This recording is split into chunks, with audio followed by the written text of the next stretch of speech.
माय scholar point या YouTube चॅनलमध्ये तुमचं खूप खूप स्वागत आहे। आपल्या या चॅनलवर तुम्हाला गणिताचे आणि बुद्धिमत्तेचे अतिशय महत्त्वाचे उदाहरणं पाहायला भेटणार आहेत। स्पर्धा परीक्षेमध्ये मंथन परीक्षा असो, स्कॉलरशिप असो, नवोदय असो किंवा इतर वरच्या लेवलच्या ज्या स्पर्धा परीक्षा आहेत त्या सर्व स्पर्धा परीक्षेसाठी ते अतिशय महत्त्वाचे आहेत। तर पहा, मंथन परीक्षा, स्कॉलरशिप परीक्षा आणि नवोदय परीक्षा ह्या ज्या परीक्षा आहेत ते सर्व स्पर्धा परीक्षेचा पाया आहेत।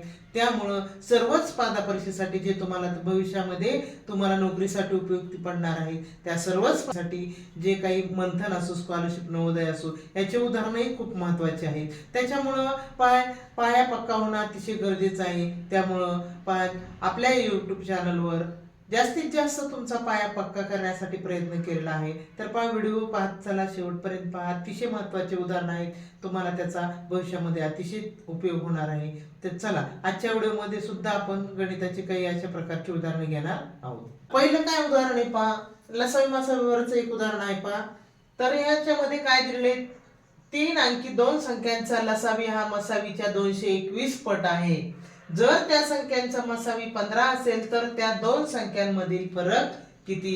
दोन संख्या दिलेल्या, 3 अंकी संख्या, 2 संख्या आणि त्या ज्या संख्या त्यांचा मसावी दिलेला आहे आणि लसावी हा त्याच्या 221 पट असं म्हटलेलं आहे। तर त्या दोन संख्यांमधील फरक किती? मग आपल्याला काय करावं लागेल, त्या दोन संख्या त्या काढाव्या लागतील। बघा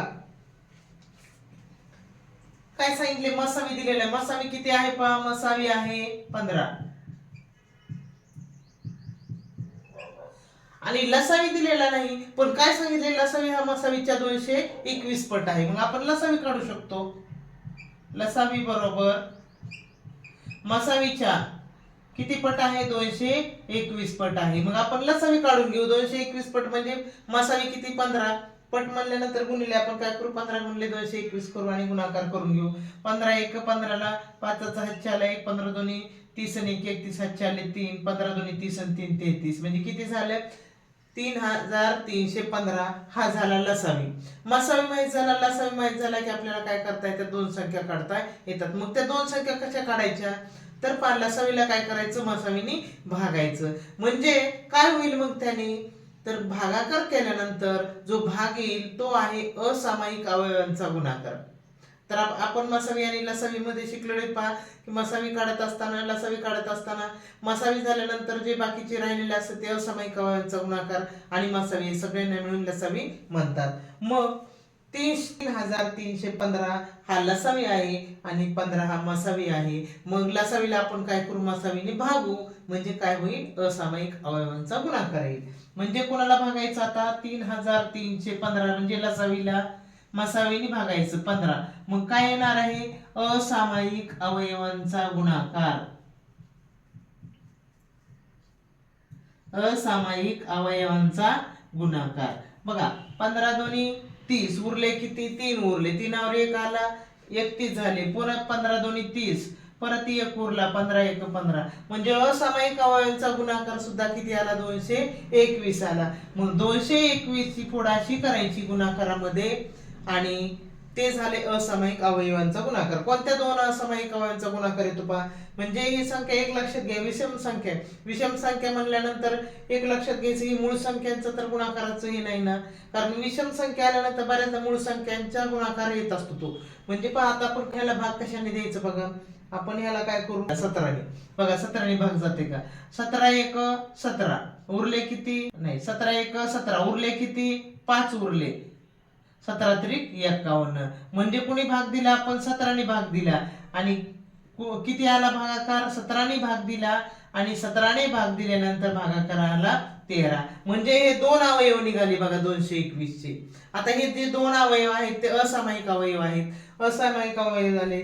मग आता ह्याला काय करायचं, मसावीने गुणायचं, म्हणजे त्या दोन संख्या येतात। लक्षात घ्यायचं, ज्यावेळेस मसावी आणि लसावी दिलेला असतो त्यावेळेस दोन संख्या काढण्यासाठी काय करायचं, मसावीने लसावीला भागायचं, आलेला भागाकार ते त्याचा गुणाकाराच्या रूपात मांडणी करायची, ते असामायिक अवयवांचा गुणाकार असतो आणि त्या असामायिक अवयवाला काय करायचं, मसावीने गुणायचं। मग असामायिक अवयव पहिला कोणता आहे, 17, मग 17 गुणिले मसावी किती, 15, म्हणजे ही झाली पहिली संख्या।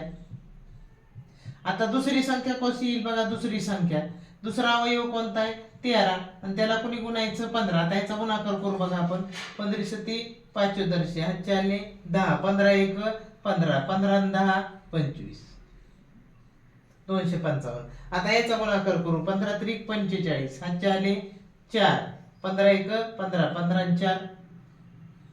आता आपल्याला प्रश्न काय विचारलाय, त्या दोन संख्यांमधील फरक किती, म्हणजे या दोन संख्या माहित झाल्या आपल्याला, त्याच्यातला फरक काढून घेऊ आपण. म्हणजे 255 वजा 195 0 6 0, म्हणजे त्या दोन संख्यांमधला फरक किती आलेला आहे, तर त्या दोन संख्यांमधला फरक आलेला आहे 60. चला पुढचं उदाहरण बघा.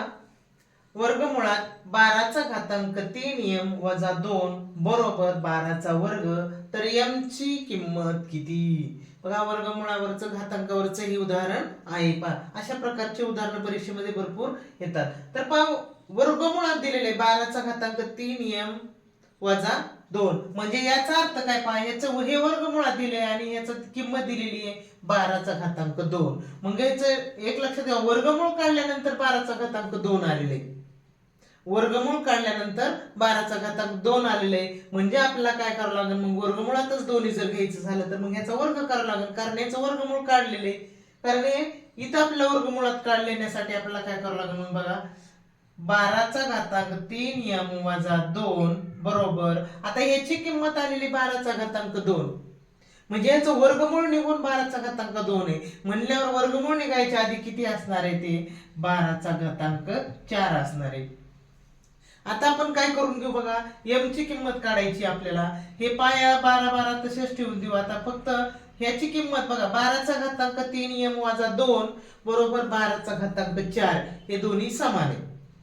म्हणजे 12चा घातांक 3m वजा 2 याची किंमत आहे ती 12चा घातांक 4 च्या किमती एवढी आहे. मग आपण काय करून घेऊ बघा, हे पाया 12 आहे ते तसंच ठेवू. घातांक बघू आपण, 3m वजा 2 आणि ह्याचा बरोबर ह्याचा घातांक 4, हे समीकरण तयार होईल आणि ते समीकरण सोडवून घेऊ. बघा 3m बरोबर बरोबरच्या पुढचे 4 तसेच ठेवले ना, अलीकडचे 2 पुढे नेले आणि अधिक केले, किती झाले 4 आणि 2 6 झाले. म्हणजे 3m बरोबर 6, म्हणजेच m बरोबर 6. इकडचं गुणिले 3 होते ती पुढे नेऊन भागिले 3 केले, 2 आले. म्हणजे m ची किंमत किती आली, 2. चला पुढचं काय उदाहरण आहे बघू आपण. एका 2 अंकी संख्येची 1/3 पट ही तिच्या 1/4 पटीपेक्षा 2 ने मोठी आहे, तर त्या संख्येतील अंकांची बेरीज किती. बघा एका 2 अंकी संख्येची 1/3 पट ही तिच्या 1/4 पटीपेक्षा 2 ने मोठी आहे, तर त्या संख्येतील अंकांची बेरीज किती. म्हणजे बघा 2 अंकी संख्या, आपल्याला ती 2 अंकी संख्या माहिती असली पाहिजे तरच त्या अंकाची बेरीज आपल्याला काढता येणार आहे. मग एका 2 अंकी संख्येची 1/5 पट, म्हणजे एक 2 अंकी संख्या आपल्याला माहिती आहे का, नाही माहिती. मग एक 2 अंकी संख्या आपण काय म्हणू, x म्हणू. संख्या बरोबर ती संख्या बरोबर x, 2 अंकी संख्या सांगितलेली आहे, मग ते आपल्याला माहित नाही म्हणून x मानू. त्या संख्येची 1/3 पट, म्हणजे ह्याची कुणाची, x ची 1/3 पट म्हणलं की काय करावं लागणार आपल्याला, x गुणिले 1/3 ही तिच्या 1/4 पटीपेक्षा, तिच्या म्हणजे कुणाच्या, x च्या 1/4 पटीपेक्षा 2 ने मोठी आहे. कोणती, ही एका संख्येची 1/3 पट ही मोठी आहे म्हटलेली, ही मोठी आहे. कितीने मोठी, 2 ने. कुणापेक्षा, तर त्या संख्येच्या 1/4 पटीपेक्षा ही मोठी आहे असं म्हटलेले. अशा प्रकारे समीकरण तयार झालं. समीकरण तयार करणं खूप महत्वाचं असतं. सोडवता येते बऱ्याच मुलांना, परंतु अगोदर समीकरणच तयार करता येत नाही. मग त्यावेळी समीकरण कसं तयार करायचं बा, 2 अंकी संख्येची 1/3 पट म्हटल्यानंतर 1/3 पट केलं.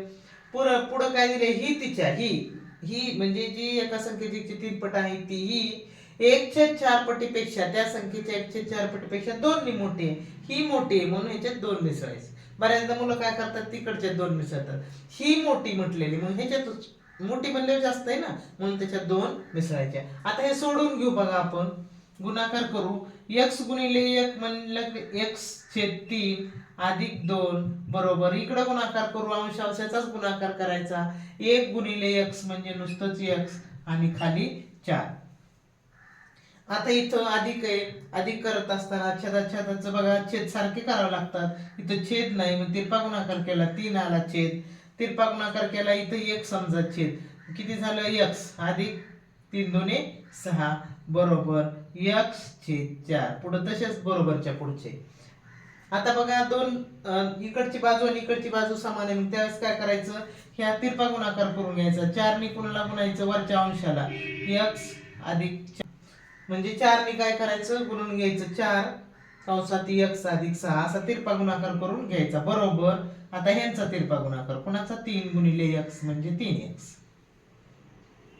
आता याचं काय करू आपण, कंसाच्या बाहेर 4 आहे त्यांनी कंसातल्या संख्येला गुणून घेऊ, 4 गुणिले x म्हणजे 4x अधिक 4 गुणिले 6 6 चोक 24 बरोबर 3x. हा डाव्या साईडला आलं 4x अधिक 24 बरोबर उजव्या साईडला आलं 3x. आता आपण काय करू, x ची किंमत काढण्यासाठी पुढचे जे 3x आहेत त्याच्या पुढे नेऊन काय करू आपण, हे बघा 4x जशास तसे ठेवू आपण, वजा आणि इकडे आणले 3x आणि ते वजा केले बरोबर 24 म्हणजे x बरोबर 24. बघा x ची किंमत माहिती झाली आपल्याला, x ची किंमत निघाली x बरोबर 24. x कशाला म्हटलं होतं आपण, त्या संख्येला 2 अंकी संख्या आहे ती 24 आली, समजलं, ती संख्या बरोबर 24. पण आपल्याला तेवढं सांगितलंय का नाही, ती संख्या बरोबर 24. तर आपल्याला विचारलंय की त्या संख्येतील अंकांची बेरीज किती. आता ती संख्या 24 आहे, मग त्यातले अंक किती आले 2 आणि 4, मग 2 आणि 4 यांची बेरीज किती आली 6, म्हणजे त्या संख्येतील अंकांची बेरीज आलेली आहे 6. चला पुढचं काय उदाहरण आहे बघा, एका पुस्तकाची किंमत 20% ने कमी केल्यास त्याचा खप 25% ने वाढला तर पूर्वीच्या उत्पन्नात शेकडा कितीने फरक पडला. बघा पुस्तकाची किंमत 20% ने कमी केल्यानंतर त्याचा खप वाढलेला आहे, किती टक्क्याने वाढलेला आहे 25% ने खप वाढलेला आहे, तर उत्पन्नामध्ये काय फरक पडला अशा प्रकारचा प्रश्न विचारलेला आहे. तर आपण काय करू, ज्यावेळेस त्याची किंमत कमी नव्हती, ज्यावेळेस सुरुवातीची किंमत होती त्यावेळेस किती उत्पन्न होत होतं, नंतर किंमत कमी केल्यानंतर उत्पन्न किती झालं ते काढू, मग उत्पन्नात काय फरक पडला ते आपण काढू. बघा सुरुवातीला पुस्तकाची किंमत 20% ने कमी केल्यास 20% कमी नव्हती म्हणजे मूळ किंमत होती, समजा आता पुस्तकाची मूळ किंमत किती होती, समजा आपण 100 धरू, हा त्यावेळेस किती खपत होते बघा पुस्तक, त्याचा खप किती होता 100 धरू, म्हणजे जर समजा पुस्तकाची किंमत 100 असेल तर त्याचा खप 100 होत होता, म्हणजे 100 पुस्तकं विकले जात होते. मग किती उत्पन्न येत असेल पहा, हे 100 का धरलेले आहे, कारण आपण हे शेकड्यावर दिलेले टक्क्यात दिलेले म्हणून त्याची किंमत 100 धरलेली आणि त्याचा खप सुद्धा 100 धरले. मग एकूण किती उत्पन्न होईल याचं, बघा ज्यावेळेस किंमत 100 होती त्यावेळेस त्याचा खप 100 पुस्तकं विकत होते, मग त्याचे पैसे किती होत होते, त्याची रक्कम किती होत होती, तर त्याची रक्कम होत होती पहा 10,000 रुपये. किती उत्पन्न होत होतं त्यावेळेस 10,000 रुपये उत्पन्न होत होतं. आता मात्र काय केले बघा, किंमत 20% ने कमी केली, 20% ने कमी केली म्हणले पहिली किंमत किती होती 100 होती, आता 100वर 20 रुपये कमी केलेत म्हणजे आताची किंमत किती झालेली 80 केलेली. त्यावेळेस आता खप वाढलेला आहे, किती वाढलेला आहे 25% ने वाढला, म्हणजे पहिला 100 खपत होते पुस्तकं, आता किती खपणार आहेत पुस्तकं, पहिले 100 पुस्तकं खपत होते तर आता 25% ने वाढलेत म्हणजे किती खपणार आहेत 125 पुस्तकं खपणार आहेत, मग विकणार आहेत, खपणार आहेत म्हणजे विकणार आहेत. मग 80 किंमत असल्यावर 125 पुस्तकं विकली, मग कितीच उत्पन्न व्हायला त्याचं आपण काढू, गुणाकार करू आपण, शून्य जशाच तसा 8 ने गुणा 8 पंचे 40, हातचे आले 4, 8 दोन्ही 16, 16 आणि 4 20, हातचे आले 2, 8 एक 8 2 10, म्हणजे बघा तितकंच उत्पन्न यायला लागलं, किती 10,000च उत्पन्न आलं, म्हणजे शेकडा कितीने फरक पडला, तर पूर्वीच्या उत्पन्नात शेकडा कितीने फरक पडला, तर काहीच फरक पडला नाही, उत्पन्न तेवढ्याला तेवढंच आलेलं आहे, म्हणजे शेकडा 0 फरक पडलेला आहे किंवा काही फरक पडला नाही असं त्याचं उत्तर येणार आहे.